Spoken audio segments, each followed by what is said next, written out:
देखो first of all क्या आता है, Python is a case sensitive language. Case sensitive language क्या होता है कि इसमें जो कैपिटल लेटर होते हैं और स्मॉल लेटर होते हैं वो डिफरेंट होते हैं। जैसे कि अब मान लो मैंने लिखा प्रिंट हेलो। अब मैंने प्रिंट के अंदर कोई भी टेक्स्ट लिखा, टेक्स्ट मीन्स स्ट्रिंग, जो प्रोग्रामिंग लैंग्वेज में बताई जाती है उसे बोलते हैं स्ट्रिंग। ठीक है। अब मैंने इसे यहाँ पे लिखा एक सेल में और मैंने इसे रन किया। ठीक है। अब ये रन हो रहा है। ठीक है। मेरा इंटरनेट कम चल रहा, मेरा स्लो चल रहा है इसलिए थोड़ा टाइम ले रहा है।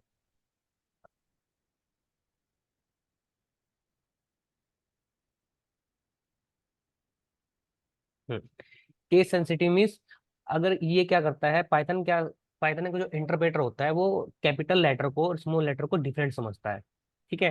तो Python is a case sensitive language.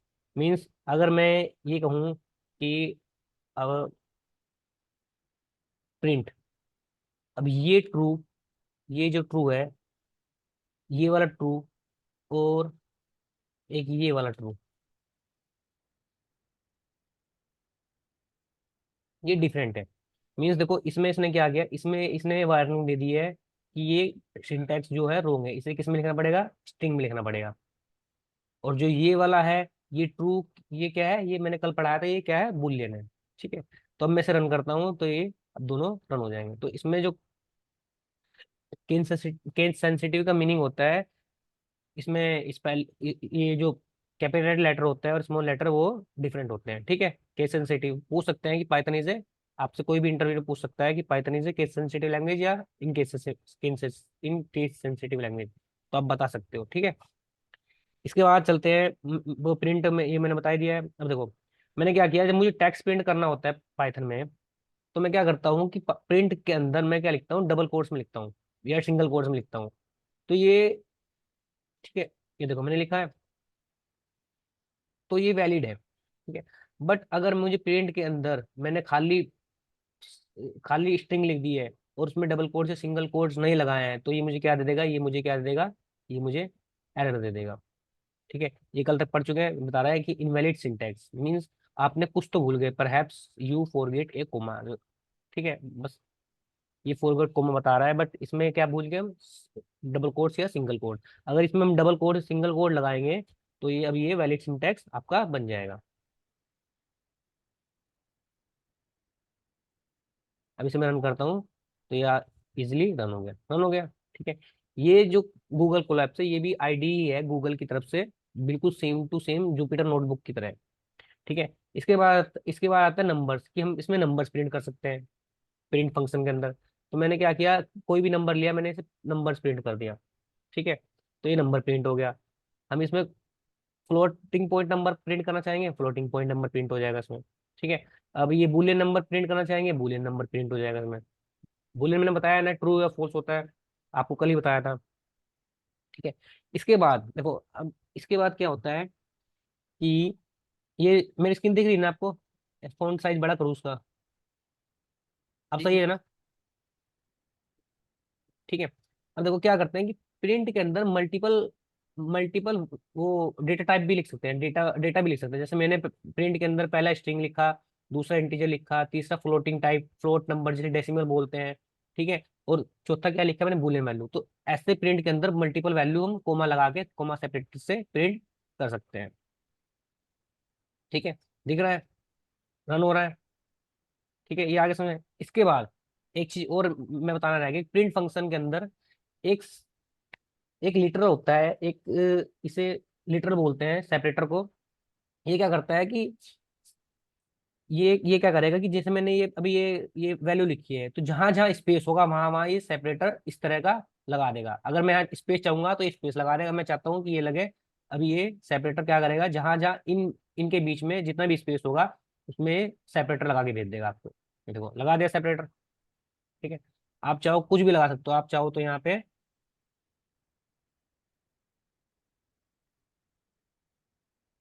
मैं चाहता हूँ कि इसमें यहाँ पे हैश लगे तो ये हैश भी लगा देगा। ठीक है। जहां जहां स्पेस होगा वहां वहां ये लगा देगा। तो ये है सेपरेटर। ठीक है। तो इस वाले कोड को नोट कर लो आप, सेपरेटर को। ठीक है, मैं ये वाला कोड आपको भेज दूंगा इसके बाद, क्लास के बाद। ठीक है, ये होता है सेपरेटर का सिंटैक्स इन प्रिंट फंक्शन। ठीक है, इसके बाद क्या होता है कि हाँ, अब मान लो मैंने जैसे कि हेलो वर्ड है, अब मुझे ये पूरा पूरा प्रिंट करना है हेलो वर्ल्ड, मैं अलग अलग प्रिंट कर रहा हूँ।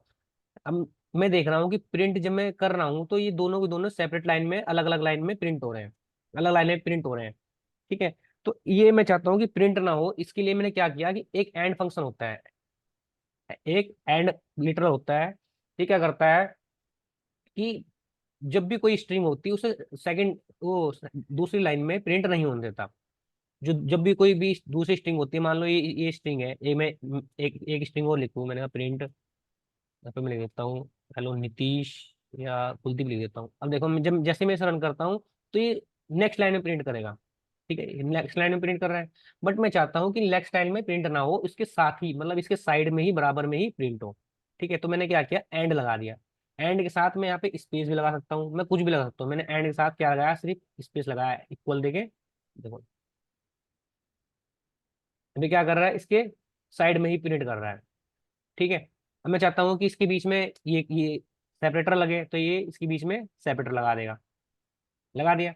मैं चाहता हूँ इसके बीच में कुछ भी लगे, तो मैं इसके बीच में ये चीज लगा देगा। ठीक है, तो एक आगे समझ में, स्पेस लगा दिया, मैंने चाहता हूँ स्पेस।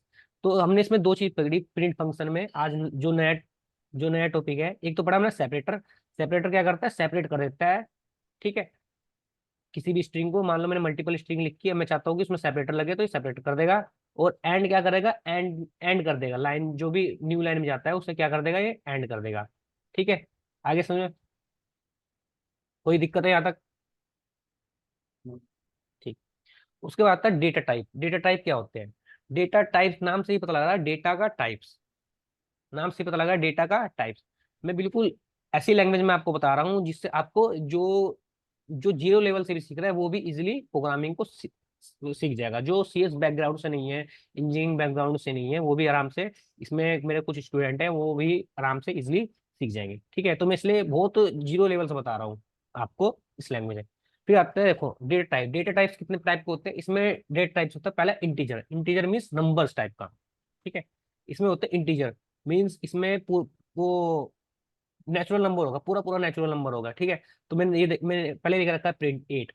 ठीक है, तो ये 8 में जैसे प्रिंट करता हूँ ये प्रिंट होना स्टार्ट हो जाएगा। ठीक है, ओनली ऊपर को देखना। ठीक है, ये 8 प्रिंट हो गया है। अब 8 क्या करता है कि इंटीजर क्या करता है कि बहुत लार्ज अमाउंट ऑफ नंबर का पाइथन जो ये हैंडल करता है, बहुत लार्ज अमाउंट ऑफ नंबर को वो करता है। लाइक देखो, अब मैं क्या करता हूँ, 1 ई, 1 ई और 8, ये 1 ई 8 तक तो प्रिंट करेगा पूरा पूरा। 1 ए 8 देखो, 1 ई 308 मीन्स 1 की पावर, मतलब 1 × 10⁻³ 308, 10⁻³ कितना बड़ा नंबर है। ठीक है, तो यहाँ तक तो ये प्रिंट कर देगा। ठीक है, बट अगर मैं इसे 308 से एक और आगे बढ़ाऊं तो ये क्या कह देगा, ये क्या कह देगा, ये क्या है, इनफाइनाइट है। मतलब ये इनफाइनाइट नंबर चला गया। ठीक है, तो एक लार्ज अमाउंट ऑफ डेटा के लिए भी हम इसमें पाइथन में वर्क करते हैं, ये इसकी कैपेबिलिटी है। ठीक है, और शायद ही हमें कभी जिंदगी में इतना बड़ा नंबर यूज करना पड़े, बट ये कर सकता है। उसके बाद आता है डेसिमल नंबर। ठीक है, पहले इंटीजर पढ़ लिया हमने। ठीक है, उसके बाद पढ़ते हैं decimal. Decimal means float type, जिसे बोलते हैं प्रोग्रामिंग में फ्लोट या फ्रैक्शन नंबर। ठीक है, तो क्या होता है, ये पॉइंट में होता है, 8.2 8.5 इस तरह के नंबर जो क्या होते हैं, ये होते हैं फ्लोट टाइप के। ठीक है, ये भी, ये इसकी रेंज भी सेम होती है, इसकी रेंज भी सेम ही होती है। ये 308 तक तो 308 तक तो ये रन करेगा, उसके बाद ही इनफाइनाइट बनाएगा। ठीक है, ठीक है, 1.7 की 10⁻³ ठीक है, और अब मैं जैसे ही यहाँ 9 करता हूँ ये क्या बताने लग जाएगा मुझे, इनफाइनाइट। मतलब ये डेसिमल भी लार्ज अमाउंट ऑफ नंबर के लिए वर्क करता है। अभी नहीं, जब आप डेटा साइंस में वर्क करोगे तब इसका सबसे ज्यादा यूज होगा, क्योंकि उसमें बहुत मिलियंस ऑफ डेटा होता है, उस पर वर्क करना होता है। ठीक है, आगे समय इसके बाद होता है बुलियन। ठीक है, इसके बाद होता है बुलियन। बुलियन क्या होता है, मैंने बताया आपको पहले, बुलियन होता है ट्रू या फॉल्स। ठीक है, दो ही तरह के होते हैं, ट्रू या फॉल्स। मान लो मैंने किसी से क्वेश्चन किया है कि हाउ आर यू, या फिर मैंने आप कैसे हैं, मैं ऐसे पूछ सकता हूँ। तो क्या आंसर देगा मुझे? यस या नो। ठीक है, यस या नो में आंसर देना चाहिए उसे। ठीक है, तो ट्रू और फॉल्स होते हैं। आगे समय देखो, ट्रू और फॉल्स। और ये देखो, इसमें प्रिंट में लिखा है मैंने, और मैंने यहाँ पे डबल कोड से सिंगल कोड नहीं लगाया, तो मीन्स ये क्या है, ये बुलियन बुलियन वैल्यू है। आ रहा है समझ में? ठीक है, देखो ये ट्रू और फॉल्स ने प्रिंट कर दिया। इसके बाद तो टेक्स्ट, या इसे बोलते हैं स्ट्रिंग। टेक्स्ट बोलते हैं हमारी लैंग्वेज में, इंग्लिश लैंग्वेज में, और स्ट्रिंग बोलते हैं प्रोग्रामिंग की लैंग्वेज में। ठीक है, तो किसी भी स्ट्रिंग को, किसी भी टेक्स्ट को प्रिंट करने के लिए हमें डबल कोट्स या सिंगल कोट्स में लगाना ही पड़ता है। ठीक है, डबल कोट से सिंगल कोट हम कुछ भी यूज कर सकते हैं। ठीक है, अब देखो, मैं टेक्स्ट को प्रिंट करना है तो मैं टेक्स्ट को आराम से इजिली प्रिंट कर सकता हूँ।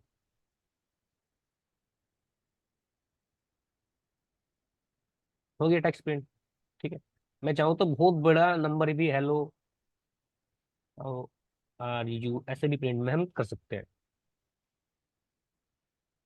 ठीक है, ये आ गया समझ में? उसके बाद आता है complex number. Complex number imaginary number. ठीक है, इमेजिनरी नंबर जिसे हम सिर्फ इमेजिन कर सकते हैं। ठीक है, तो वो होता है 5+6J, इमेजिनरी नंबर। ठीक है, ये मैथ में पढ़ा होगा आपने। उसके बाद एक और डेटा टाइप होता है, इसमें क्या होता है, लिस्ट। लिस्ट लिस्ट क्या होता है कि सीक्वेंस ऑफ डेटा होता है, मतलब बहुत सारा हमें डेटा चाहिए। मीन्स इसमें इंटीजर और फ्लोट में क्या कर रहे थे, हमें सिर्फ पर्टिकुलर एक डेटा हो रहा था, बट हमें बहुत सारा सीक्वेंस में डेटा चाहिए, तो हम क्या लेते हैं, लिस्ट लेते हैं, या फिर इसे एरे ही बोलते हैं, एक तरह से इसे एरे ही बोलते हैं। ठीक है, तो ये देखो, सीक्वेंस में नंबर लेता है, और ये किस में होता है, स्क्वायर ब्रैकेट में, 1 2 3 4 5। मान लो मुझे मल्टीपल डेटा लेना हो तो मैं क्या करूंगा, सीक्वेंस में लूंगा। ठीक है, आगे समझ। इसके बाद आता है टपल। ये टपल भी एक तरह का डेटा टाइप होता है। डेटा टाइप मीन्स डेटा का टाइप, किस टाइप का डेटा है। इसमें टपल होता है। टपल किसमें होता है, पैरेंथेसिस में होता है। ठीक है, अभी पूरा डिटेल में आगे पढ़ेंगे इसे। अभी तो मैं डेटा टाइप बता रहा हूँ कि डेटा टाइप क्या क्या होते हैं। टपल होता है, इसके बाद सेट्स होते हैं। ठीक है, सेट्स आपने मैथ में पढ़ा भी होगा, सेट्स। ठीक है, ये किसमें होता है, ये इसमें होता है। ठीक है, करली ब्रैकेट्स में। उसके बाद तो डिक्शनरी होता है। डिक्शनरी में क्या होता है कि की वैल्यू पेयर होते हैं। ये मैं आगे बहुत डिटेल में पढ़ाने वाला हूँ। ठीक है, तो इस पे सिर्फ एक मैं समरी बता रहा हूँ उस चीज की, डेटा टाइप। ठीक है, ये आगे समझे। तो हमने क्या पढ़ा, अब हमने पढ़ा है डेटा टाइप। डेटा टाइप कितने टाइप के होते हैं, इंटीजर होता है। ठीक है, फ्लोट होता है। इंटीजर क्या होता है, नंबर्स होते हैं 1 2 3 4 5 6 सिंपल नंबर्स। एंड फ्लोट क्या होता है, फ्लोटिंग पॉइंट नंबर होता है, जिसमें फ्रैक्शन होता है, पॉइंट होता है। उसके बाद हमने पढ़ा क्या नाम है, बूलियन नंबर, ट्रू या फॉल्स होते हैं। ठीक है, उसके बाद हमने क्या पढ़ा, इमेजिनरी नंबर पढ़ा। ठीक है, उसके बाद हमने पढ़ा है वो list, tuple, dictionary and set. ठीक है, यहाँ तक समझ में आ गया? यहाँ तक समझ में आ गया आपको? समझ में आ गया तो यस बोलो, और फिर आगे करते हैं। ठीक, ये जो हो गई, ये पूरा पूरा कोड मैं आपको भेज दूंगा, और इसे आप एक नोट्स तैयार कर लेना। ठीक है, इसके जब बाद में टेस्ट लूंगा, तो इसे एक बार रिवीजन कर लेना आप। और ये जो बेसिक्स है, ये बहुत मैंडेटरी होते हैं। जब तक आपको बेसिक नहीं आएंगे तब तक आप हाई लेवल के कोड नहीं कर सकते। बेसिक बहुत मैंडेटरी होते हैं, बहुत डीपली समझना है। इसलिए इसलिए मैं एक ऐसी लैंग्वेज में सिखा रहा हूँ ताकि आपको समझ में आ जाए। बहुत जीरो लेवल सिखा रहा हूँ आपको। जहाँ समझ नहीं आएगा मुझको बताना। ठीक है, ओके। अब चलते हैं वेरिएबल्स में। वेरिएबल्स मैंने कल बताए थे कि वेरिएबल्स क्या होते हैं। वेरिएबल्स होते हैं स्टैटिक एंड डायनेमिक टाइप। दो टाइप के वेरिएबल होते हैं, स्टैटिक एंड डायनेमिक टाइप के। स्टैटिक क्या होता है, जिनका जो पहले से फिक्स होते हैं। स्टैटिक क्या होते हैं, जो पहले से फिक्स होते हैं वेरिएबल। जैसे ये हो गया नेम, ये हो गया नेम। ठीक है, ये वेरिएबल पहले से फिक्स है। मैंने नेम इक्वल टू नीतीश लिख दिया। ठीक है, अभी फिक्स है वेरिएबल। ठीक है, वेरिएबल क्या, मैंने क्या क्या बताया था, variable is a container. Variable is a क्या होता है, कंटेनर बोल सकते हैं आप, मेमोरी स्पेस बोलते हैं, या फिर एक तरह से बॉक्स बोलते हैं, जिसके हम अंदर डेटा को हम डालते हैं। डेटा इसमें क्या है, डेटा इसमें नीतीश है, और वेरिएबल इसमें क्या है, नेम है। ठीक है, अब नीतीश को क्या किया, हमने इसके अंदर नेम के अंदर डाल दिया। अब जहां जहां हमें नीतीश को एक्सेस करना है, वहां वहां हम एक्सेस करेंगे, नेम को लिखेंगे, सिर्फ दैट्स इट। ठीक है, तो इसे बोलते हैं स्टैटिक, मीन्स पहले से ही फिक्स है। पहले से ही ये वेरिएबल फिक्स है। ठीक है, उसके बाद डायनेमिक क्या होता है, डायनेमिक होता है कि मीन्स पहले से वो फिक्स नहीं है। मीन्स पहले से वो फिक्स नहीं है। मैं बता देता हूँ कि डायनेमिक क्या होते हैं। जैसे कि मैंने कहा एज, अब मुझे एज प्रिंट करनी है, तो मैं अभी के लिए इसी भी ये देखो, मैं प्रिंट कर रहा हूँ इसे पेज। ठीक है, अब देखा ऊपर वाला तो क्या है, ऊपर वाला ये नीतीश वाला है, वेरिएबल जो है ये डायनेमिक है, और नीचे वाला क्या है, एज वाला वो क्या है, सॉरी नीतीश वाला स्टैटिक मीन्स फिक्स है। स्टैटिक मीन्स समझ लें फिक्स है, और डायनेमिक्स मीन्स फिक्स नहीं है। अब देखो नीचे वाला रन कर दिया, अब वो अपना आप बता रहा है कि आप एज कुछ ही प्रिंट कर सको। ये मैंने प्रिंट करा, उसके बाद ये मैं रन करता हूँ तो ये मुझे प्रिंट कर देते हैं 1 2 3 और नीतीश। ठीक है, आगे समझ। ठीक है, इसे बोलते हैं डायनेमिक और स्टैटिक। ये आपसे इंटरव्यू में पूछ सकते हैं कोई भी कि स्टैटिक वेरिएबल क्या होता है और डायनेमिक वेरिएबल क्या होता है। ठीक है, ये इंटरव्यू का क्वेश्चन है, कोई भी आपसे पूछ सकता है। इसके बाद आते हैं, एक एक प्रोग्राम लिखा हमने सिंपल सा, ए की वैल्यू 5 है, बी की वैल्यू 6 है, और हमने क्या किया इसे हैंड टू हैंड प्रिंट कर दिया, तो इसने क्या आंसर दे दिया, मे 11। सिंपल है ये।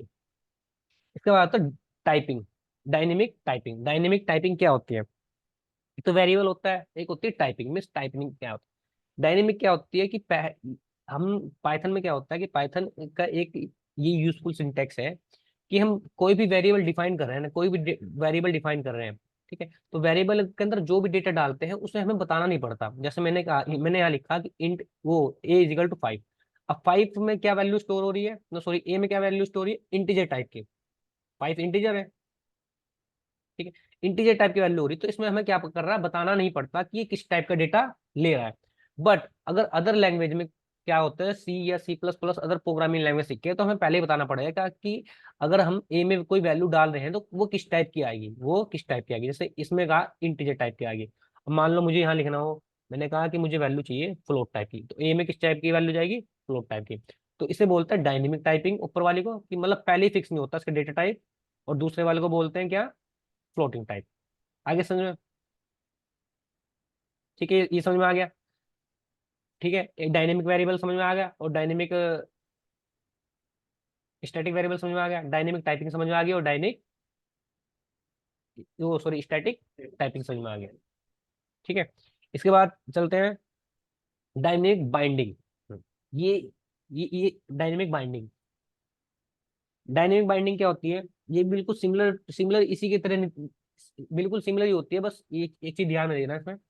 इसमें क्या करते हैं कि डायनेमिक बाइंडिंग में हमने लिखा a = 5, प्रिंट ए। ठीक है, मैंने क्या किया, एक वेरिएबल, एक मैंने बॉक्स लिया, मैंने उसके अंदर मतलब एक मतलब सेम टाइप की वैल्यू डाल दी। मीन्स मैंने क्या किया, एक बॉक्स लिया, मैंने उसके अंदर डालना आम का चार डालना है ओनली। ठीक है, बट उसके बाद मैंने क्या किया, उसी बॉक्स के अंदर मैंने मिर्च का चार भी डाल दिया। तो इसे बोलते हैं डायनेमिक बाइंडिंग। मीन्स एक वेरिएबल के अंदर मैंने 5 डाल दिया, मतलब ए के अंदर मैंने 5 डाल दिया, उसके बाद मैंने ए के अंदर भी स्ट्रिंग डाल दिया, मीन्स अलग अलग डेटा डाल दिया। तो पाइथन में, पाइथन का इंटरप्रेटर क्या करता है कि ऑटोमेटिक इसे खुद समझ लेता है इस चीज को। ठीक है, तो इसे बोलते हैं डायनेमिक बाइंडिंग।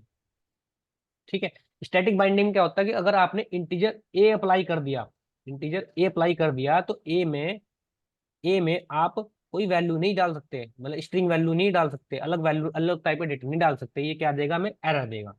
आगे समझे, डायनेमिक बाइंडिंग में, तो डायनेमिक बाइंडिंग में ये मीनिंग है कि आप अलग अलग तरह की वैल्यू डाल सकते हैं एक ही बॉक्स के अंदर, एक ही मेमोरी के अंदर। बट स्टैटिक बाइंडिंग में आप एक, जैसे आम का चार डाल रहे तो आम का चार ही डालेंगे, कोई अदर आचार नहीं डाल सकते एक बॉक्स के अंदर, एक जार के अंदर। गॉट इट, समझ में आ गया यहाँ तक। ठीक है, एक बार और रिवीजन कर लेते हैं। देखो, वेरिएबल्स, वेरिएबल क्या होता है, स्टैटिक वेरिएबल होता है और डायनेमिक वेरिएबल होता है। स्टैटिक वेरिएबल में बताया कि पहले से उनकी वैल्यू फिक्स होती है। मान लो मैंने नीतीश डाला है यहाँ पे, यहाँ पे नीतीश का, और ये नीतीश फिक्स है। अब नेम में जहां जहां मैं नेम लिखूंगा वहां वहां नीतीश फिक्स हो गया, मतलब स्टार्टिंग में फिक्स हो गया। ठीक है, अब मैंने लिखा डायनेमिक, ये लिखा एज में लिखा कि डायनेमिक, डायनेमिक में फिक्स नहीं होता कोई भी चीज। मैं जब भी क्या नाम है एज डालूंगा, मैं अलग अलग एज डाल सकता हूँ, बट नेम में, नेम वेरिएबल में नीतीश ही पड़ा रहेगा जब तक मैं उससे खुद जाके चेंज नहीं करूंगा। ठीक है, वेरिएबल पता लग गया। उसके बाद आता है डायनेमिक टाइपिंग। डायनेमिक टाइपिंग में पहले से ही वो डायनेमिक टाइपिंग में हमें डेटा टाइप नहीं बताते उसे, पाइथन के इंटरप्रेटर को। ठीक है, डायनेमिक टाइप है, स्टैटिक में पहले से ही उसका डेटा टाइप बता देंगे कि ये इस टाइप का डेटा ही लेगा, इस टाइप की ही वो टाइपिंग होगी। डायनेमिक बाइंडिंग मैंने बता दिया कि अगर एक एक वेरिएबल के अंदर हम इंटीजर टाइप का डेटा डाल रहे हैं तो उसके अंदर वो स्ट्रिंग टाइप का डेटा डाल सकते हैं डायनेमिक टाइपिंग, बट स्टैटिक में ऐसा कुछ नहीं है। ठीक है, यह समझ में आ गया। इसके बाद आता है वेरिएबल। वेरिएबल को कैसे हम असाइन करते हैं, देखो मैंने क्या किया, ए में 1 डाला, बी में 2 डाला एंड सी में 3 डाल दिया। ठीक है, और सिंपल एक साथ भी हम इसे प्रिंट कर सकते हैं, print a comma b comma comma comma separated से। ठीक है, तो ये क्या करेंगे, हमने यहाँ कर दिया इसे प्रिंट, यहाँ पे भी प्रिंट हो जाएगा। ठीक है, ये प्रिंट हो गया। उसके बाद हम एक साथ ऐसे अप्लाई करने के साथ साथ हम ऐसे भी अप्लाई कर सकते हैं कि एक ही साथ वेरिएबल लिख सकते हैं, बस वो क्या करेंगे, ए बी सी और A 1 2 3, ऐसे भी हम इसे बिल्कुल लिखते हैं, सेम आउटपुट देगा ये। ठीक है, तो हम ऐसे भी वेरिएबल डिफाइन करते हैं, बस अदर वो अनदर लैंग्वेज में लाइक सी जावा या फिर पाइथन, वो सी जावा और C++ में इस तरह हम नहीं लिख सकते। ये इसकी फंक्शनैलिटी है, पाइथन की बहुत अच्छी फंक्शनैलिटी है कि एक ही लाइन में हम मल्टीपल वेरिएबल डिफाइन कर सकते हैं। ठीक है, उसके बाद ये ऐसे भी लिख सकते हैं कि मैंने क्या किया कि ए, मान लो मुझे सब में वैल्यू डालनी है सेम, मुझे सब में वैल्यू डालनी है सेम लाइक दिस, मुझे सब में वैल्यू डालनी है, मैंने कहा A = 5 and B = 5 and C = 5। तो मैं क्या अलग अलग डालूंगा, अलग अलग, ये अलग अलग वो अलग अलग नहीं डाल, ऐसे अलग अलग नहीं डाल सकता, तो मैं ऐसा टाइम भी लगेगा और बहुत वो लगेगा। तो मैं क्या कर सकता हूँ, मैं ऐसे भी लिख सकता हूँ इसे। ठीक है, मैं इसे ऐसे भी लिख सकता हूँ, A = B = 5। मैं इसे तो सबकी वैल्यू क्या हो जाएगी, टोटल 5 हो जाएगी। ठीक है, तो क्या करेंगे, A B एंड C 5 को ही पॉइंट करेंगे और किसी को पॉइंट नहीं करेंगे। ठीक है, समझ में आ गया यहाँ तक। ठीक है, तो वेरिएबल को ऐसे डिफाइन करते हैं। इसके बाद आता है कमेंट। कमेंट क्या होता है कि मान लो हमें कोई चीज आईडीई पे डिस्प्ले करानी हो, हमें कोई कोई कोड लिखा है, उस कोड को हमें समझाना हो, किसी भी कोई भी लाइन लिख के। ठीक है, तो कमेंट क्या करता है कि जो पाइथन का इंटरप्रेटर है उसे इग्नोर करता है, मीन्स उसे एग्जीक्यूट ही नहीं करता। तो कमेंट के लिए हम हैश लिखते हैं और उसके बाद कोई भी कुछ लिख सकते हैं, जैसे लिख रहे दिस इज कमेंट, एंड मैं लिख सकता हूँ हैश हैश ला के, this is Python class for data science. ठीक है, ऐसे भी लिख सकते हैं। तो ये क्या हो, ये सिर्फ समझाने के लिए यूजर्स को, मान लो आपने किसी को कोड दिया है, अब आपने सिम कोड दिया है तो उसे समझ में आना चाहिए ना कि आपने किस टाइप का कोड लिखा है। तो आप ऊपर मेंशन कर सकते हैं कि ये इस टाइप का कोड है और यहाँ पे A + B हो रहा है ऐसे ऐसे। ठीक है, ये होता है कमेंट। ठीक है, ये होता है single line comment. Multi line में कमेंट भी होता है, इसमें मान लो मल्टी लाइन कमेंट लिखना हो तो मल्टी लाइन कमेंट हम कैसे लिखेंगे, ट्रिपल कोट्स में, triple quotes start, this is Python class, और यहाँ ट्रिपल कोट्स लिखेंगे तो ये क्या बनेंगे, मल्टी लाइन कमेंट बन गया। तो इसे क्या करेगा, ये एग्जीक्यूट नहीं करेगा। ठीक है, देखो आपका ये चल रहा है टोटल, ये कमेंट वाले जो है सेक्शन, ये बिल्कुल नहीं चल रहा, सिर्फ ये चल रहा है A = B। ठीक है, इसे बोलते हैं कमेंट। ठीक है, आगे समझ में आता। इसके बाद आते हैं, यहाँ तक सही है, कमेंट और वेरिएबल तक। इसके बाद चलते हैं keywords and identifier. Keywords, keywords means reserve word, मतलब कोई वर्ड्स हो गया जो पहले से रिजर्व है। मीन्स आपने देखा हो किसी भी आप रेस्टोरेंट में जाते हो तो वहां पे रिजर्व सीट होती है, आप वहां पे बैठ नहीं सकते हो, किसी पर्टिकुलर बंदे के लिए रिजर्व है। ऐसे ही पाइथन ने एक कीवर्ड्स बनाए हैं जो पहले से ही रिजर्व है। ठीक है, तो पाइथन में क्या होता है कि 32 कीवर्ड होते हैं जो पहले से ही रिजर्व है। ठीक है, पाइथन में क्या होता है कि पहले से 32 कीवर्ड रिजर्व होते हैं, 32, मैं दिखा देता हूँ 32 कीवर्ड्स इन पाइथन। ठीक है, तो पहले से ही कुछ वर्ड, जो वर्ड्स होते हैं जो पहले से ही इसमें रिजर्व होते हैं। मैं यहाँ से दिखाता हूँ इमेज में, इमेज में बिल्कुल सही दिखेगा। हम्म,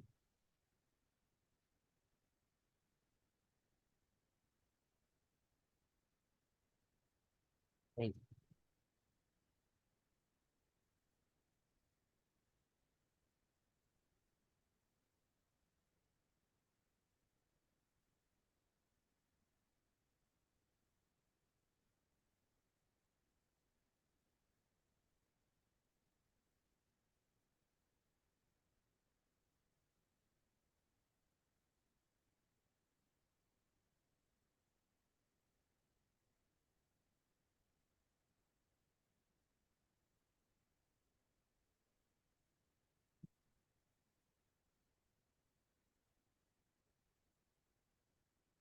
ये 32 कीवर्ड्स आपके ये यहाँ पे है। ये देखो, फॉल्स है, नॉन है, ट्रू है, एंड है, एज है, एसेट है, एसिंक्रोनस है, अवेट है, ब्रेक है, क्लास है, कंटिन्यू है, डेफ है, डेल है, इलीट है, एल्स है, एक्सपेक्ट है, एक्सेप्ट है, दिख फाइनली नहीं है, रहे सर। फोर है। क्या दिख नहीं रही सर, स्क्रीन स्क्रीन नहीं दिख रही सर। स्क्रीन नहीं दिख रही क्या? एक मिनट रुको, मैं देखता हूँ स्क्रीन क्यों नहीं दिख रही है।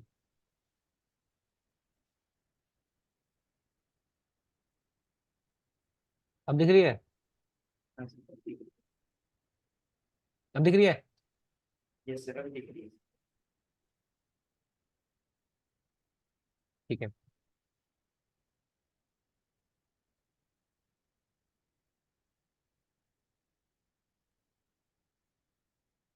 हम्म देखो क्या होता है इसमें, देखो ये चीज दिख रही है ना, ये पहले से ही जो वर्ड है ये इसके रिजर्व वर्ड है, कीवर्ड पहले से ही रिजर्व है। ठीक है, ये आपके हैं रिजर्व वर्ड। इन्हें याद करने की जरूरत नहीं है, ये ऑटोमेटिक जब हम यूज करेंगे तो ये ऑटोमेटिक यहाँ पे याद हो जाएंगे। हम्म, ठीक है, इसे बोलते हैं कीवर्ड्स। ठीक है, पहले से ही। इसके बाद आता है आइडेंटिफायर। आइडेंटिफायर क्या होता है कि पहले से किसी चीज को आइडेंटिफाई करना। ठीक है, आइडेंटिफाई मीन्स मैंने क्या किया कि जैसे कि अब लोग बाग क्या करते हैं कि जैसे कोई न्यू बोर्न बेबी जन्म लेता है, तो क्या करते हैं कि उससे आइडेंटिफाई करने के लिए एक नाम दे देते हैं। ठीक है, ऐसे ही किसी चीज को, मतलब किसी भी चीज को डिफाइन करने के लिए इसमें हमने कहा कि मान लो हमें एक वेरिएबल डिफाइन करना है, उसे हमने क्या किया, एक नाम दे दिया, तो उसे क्या बोल देते हैं, आइडेंटिफायर बोलते हैं। जैसे मैंने क्या किया, नेम कर दिया नीतीश, तो ये क्या है, एक तरह से नेम क्या है यहाँ पे, आइडेंटिफायर है। ठीक है, तो identifier as a variable treat आप ऐसे मान सकते हो कि एज ए वेरिएबल होता है। बस आइडेंटिफायर ये समझ लेना कि किसी भी चीज को एक नाम देना क्या होता है, आइडेंटिफायर होता है। ठीक है, और कीवर्ड क्या होता है कि 32 पहले से ही जो रिजर्व वर्ड होते हैं, पहले से ही जो बने बनाए वर्ड होते हैं, उसे रिजर्व वर्ड होते हैं। पाइथन का इंटरप्रेटर क्या कहता है कि जो रिजर्व वर्ड है, 32 रिजर्व वर्ड है, वो मेरे हैं, बाकी उसे छोड़ के आप कोई भी यूज कर सकते हो। ठीक है, तो ये चीज है। तो आइडेंटिफायर हम ऐसे भी लिख सकते हैं। आइडेंटिफायर को लिखने के लिए हम वो यहाँ पे यहाँ पे लिखने के लिए हम ये क्या नाम है, अंडरस्कोर से भी लिख सकते हैं। ठीक है, अंडरस्कोर से आगे बताऊंगा कि अंडरस्कोर से आइडेंटिफायर करने के लिए इसे मतलब कैसे यूज करते हैं। ठीक है, तो आइडेंटिफायर पता लग गया कि आइडेंटिफाई करने के लिए कोई भी नाम देते हैं और इसे ऐसे यूज करते हैं। यहाँ तो समझ में आ गया। ठीक है, इसके बाद आता है यूजर इनपुट, मतलब यूजर से इनपुट कैसे लेते हैं। ठीक है, तो मैंने यूजर से इनपुट कैसे लेते हैं, देखो यूजर से इनपुट लेने के लिए मैंने क्या किया,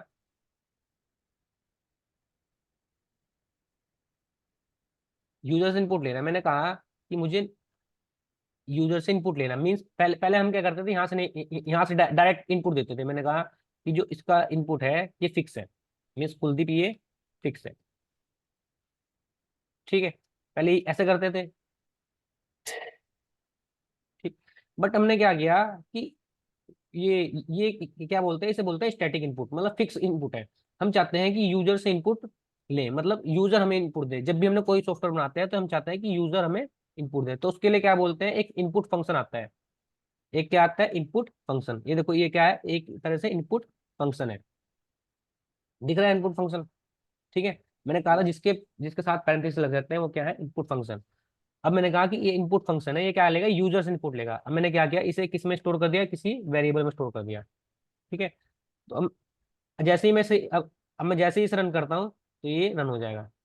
ठीक है, तो जैसे ही रन होता है यहाँ पे एक बॉक्स बनाता है, ये कहता है कि इसके अंदर कुछ वैल्यू डाल लो। मैंने कहा 23 डाल ली। जैसे मैं 23 डालता हूँ, 23 यहाँ पे दिख जाएगा। मैं या ऐसे भी डाल सकते हैं, मैं ऐसे प्रिंट कर सकते हैं इसे नेम को। मैंने कहा नेम, देखो अभी फिर वैल्यू मांग रहे हैं, मैंने कहा 24, तो ये हम यहाँ 24 दे सकते हैं।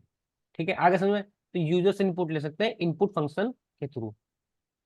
बट ये क्या करता है, ये हमें वैल्यू देता है किसमें, ये वैल्यू हमें देता है स्ट्रिंग में। मान लो जैसे मैं 34 डाल रहा हूँ, लेकिन मैं 34 का टाइप चेक करूंगा। मैंने कहा चेक करना है मुझे किसमें, इनपुट फंक्शन का टाइप। ये जो वैल्यू किसके अंदर आ रही, नेम के अंदर आ रही है ना, वो किस टाइप की है, जो वैल्यू नेम के अंदर आ रही है वो किस टाइप की है। जैसे मैं यहाँ देखो मैंने यहाँ इसे रन किया, रन करने के बाद मैंने कहा 2 3। ठीक है, जैसे मैं टाइप करता हूँ तो ये क्या बता रहा है, स्ट्रिंग टाइप की बता रहा है मुझे वैल्यू। ये किस टाइप की बता रहा है, स्ट्रिंग टाइप की। तो इनपुट फंक्शन क्या लिखता है हमेशा, इनपुट फंक्शन क्या लिखता है हमेशा, स्ट्रिंग वैल्यू ही लिखता है। ठीक है, अब आगे बताऊंगा चेंज कैसे करते हैं। ठीक है, तो हमने क्या किया, एक इनपुट लिया है, take take take the input from the user. ठीक है, हमने पहला लिया है एफ नेम एंड ई लिया है। ठीक है, इसे हमने क्या किया, इनपुट को क्या किया हमने इंटीजर में चेंज कर दिया। कैसे, यहाँ पे देखो ऐसे, मैंने कहा जब ये हमें स्ट्रिंग वैल्यू दे रहा था, मैं क्या करता हूँ कि मैं इसको नेम को सबसे पहले क्या करता हूँ, जो नेम होता है उसे मैं क्या करता हूँ, इसे मैं इंटीजर में कन्वर्ट कर देता हूँ। किसमें कन्वर्ट कर देता हूँ, उसे इंटीजर में कन्वर्ट कर देता हूँ। और मैंने क्या किया, इसे किसी वेरिएबल में डाल दे एस में। ठीक है, तो अब हमारी वैल्यू किसके अंदर आ रही है, नेम के अंदर नहीं आ रही है, अब हमारी वैल्यू किसमें आ रही है, ए एस के अंदर आ रही है। अब देखो, अब हम इसका इनपुट का चेक करेंगे नेम का। मैंने कहा नेम में क्या डाला, 23। तो अभी ये क्या बताएगा, मैं इंटीजर वैल्यू बता रहा है, मीन्स हमने क्या किया, इसका इनपुट का टाइप हमने चेंज कर दिया। इसे बोलते हैं टाइप कास्टिंग। इसे क्या बोलते हैं, टाइप कास्टिंग। हाँ, हम ऐसे भी चेंज कर सकते हैं, और हमने एक लाइन में इनपुट के अंदर भी इसे लिख सकते हैं। मैंने इंटीजर लिखा, इनपुट लिखा, enter first number, input enter second number. ठीक है, अब मैंने क्या किया, इसे वेरिएबल को आउट ऐड कर दिया, और इसे मैं बंद कर दिया। मैं जैसे रन करता हूँ, 2 नंबर मांगा इसने, दूसरा नंबर क्या मांगा, 4 मांगा, आंसर क्या आना चाहिए, 7। अब आंसर हमारा 7 आ रहा है, और ये क्लास बता रहा है कि किस टाइप का है, इंटीजर टाइप का। ठीक है, यहाँ तक समझ में आ गया, यहाँ तक कोई प्रॉब्लम है। ठीक है, इसके बाद टाइप कन्वर्जन, मीन्स हमें टाइप को कन्वर्ट करना है। ठीक है, किसी भी डेटा टाइप को हमें कन्वर्ट करना है। दो तरह से होते हैं, इम्प्लिसिट और एक्सप्लिसिट।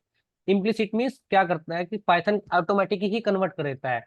मीन्स हमने क्या इसका हमने लिखा 5.5, मतलब हमने खाली 5.5 लिखा, तो ये क्या करेगा, ऑटोमेटिक इसे 5.5 को इंटीजर वैल्यू में कन्वर्ट कर रहा है। ये देखो, ऑटोमेटिक 5.5 को जो अपने आप ही प्लस करके दे रहा है 10.5, ऑटोमेटिक वो कर रहा है। हमने नहीं बताया कि ये किस टाइप का है, तो इसे बोलते हैं इम्प्लिसिट। ठीक है, इसे बोलते हैं क्या, इम्प्लीसिट, मतलब अपने आप ही कन्वर्ट कर रहा है। और एक्सप्लिसिट क्या होता है, जैसे मैंने ऊपर, एक्सप्लिसिट क्या होता है, जैसे ये हमने खुद चेंज किया ना, से खुद चेंज किया डेटा टाइप को इंटीजर लगा के। ठीक है, जैसे हमने यहाँ चेंज किया था, ये हमें स्ट्रिंग वैल्यू दे रहा था नेम, हमने क्या किया, इसे खुद चेंज करा, इसे बोलते हैं एक्सप्लिसिट। ठीक है, आगे समझ में। अब हमारे पास बच रहे हैं 2 मिनट। अब 2 मिनट मुझे ये बताओ, कोई डाउट हुआ किसी भी चीज में। हेलो मनीष, किसी भी चीज में डाउट है तुम्हें। नहीं सर, आज वो करके देखूंगा सर, फिर कल बताओ भाई, ठीक, दिक्कत है। ठीक है, कोई डाउट होगा तो मुझे व्हाट्सएप पर बता देना, मैं आपको हाँ। कल को मैं इसका कोड भेजता हूँ टाइप कन्वर्जन तक। ठीक है, और आपको बेसिक आना ही चाहिए आप सभी को। और किसी को कोई डाउट है जो क्लास में, मुझे पर्सनल पर्सनल विंडो में मुझे मैसेज करें।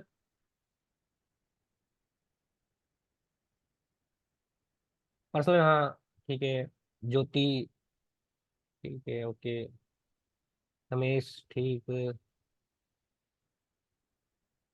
ठीक है, कोई किसी को डाउट नहीं है, ओके, ठीक है।